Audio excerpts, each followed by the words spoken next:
أعوذ بالله من الشيطان الرجيم بسم الله الرحمن الرحيم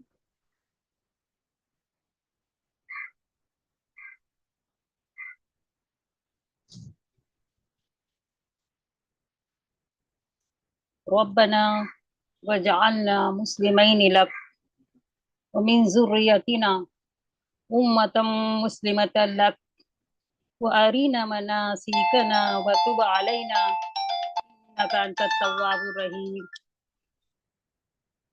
ربنا وابعث فيهم رسولا منهم يتلو عليهم آياتك ويعلمهم الكتاب والحكمة ويزكيهم إنك أنت العزيز الحكيم ومن يرغب عن ملة إبراهيم إلا من سفه نفسه ولقد اصطفيناه في الدنيا وإنه في الآخرة لمن الصالحين صدق الله العظيم رب اشرح لي صدري ويسر لي أمري واحلل عقدة من لساني يفقهوا قولي. ناظرین، العروۃ الوثقی قرآن اکیڈمی میں آپ تمام کا استقبال کرتی ہوں۔ السلام علیکم ورحمۃ اللہ وبرکاتہ۔ الحمدللہ ہم آج انشاءاللہ تعالی 128 تا 130 تک مطالعہ کریں گے۔ ہماری یہ آیتیں چل رہی ہے جس میں ہم ابراہیم علیہ السلام کی دعائیں، عظیم پیغمبر کی دعائیں ہم سماعت کر رہے ہیں، اور آج بھی ابراہیم علیہ السلام کی بہترین دعائیں انشاءاللہ ہم آج دیکھیں گے۔ محترم سامعین، جیسا کہ آپ دیکھ رہے ہیں ابراہیم علیہ السلام کی تواضع اور عاجزی کیسی تھی۔ پہلے ہم دیکھتے ہیں ان آیات کا ترجمہ۔ ربنا، اے ہمارے رب، وجعلنا، اور اجعلنا بنا دے، اور ہمیں بنا دے، مسلمین لک فرما بردار، لکا اپنا، اور من سے، ذریاتنا اور ہماری اولاد میں سے، امتن امت، مسلمتن فرما بردار، لکا اپنی، تیری، و ارینا اور ارینا ہمیں دکھا، مناسکنا حج کے طریقے، عبادت کے طریقے، وتب اور توبہ قبول فرما، علینا ہماری، انکا انت التواب الرحیم، انکا انت بے شک تو، التواب توبہ قبول کرنے والا، الرحیم رحم کرنے والا ہے۔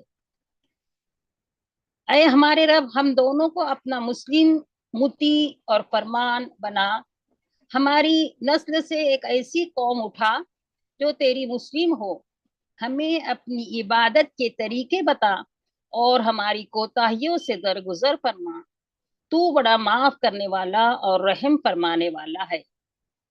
ربنا، اے ہمارے رب، وابعث، اور اب وابعث یعنی اور بھیج، فیہم ان میں، رسولن ایک رسول، منہم ان میں سے، یتلو وہ پڑھے، علیہم ان پر، آیاتی کا تیری آیتیں، یعنی اور، یعلمہم اور انہیں تعلیم، الکتابہ کتاب کی، یعنی اور، حکمہ حکمت کی، وَيُزَكِّيهِمْ اور انہیں پاک کرے، انکا انتا بے شک تو، العزیز الحکیم غالب اور حکمت والا ہے۔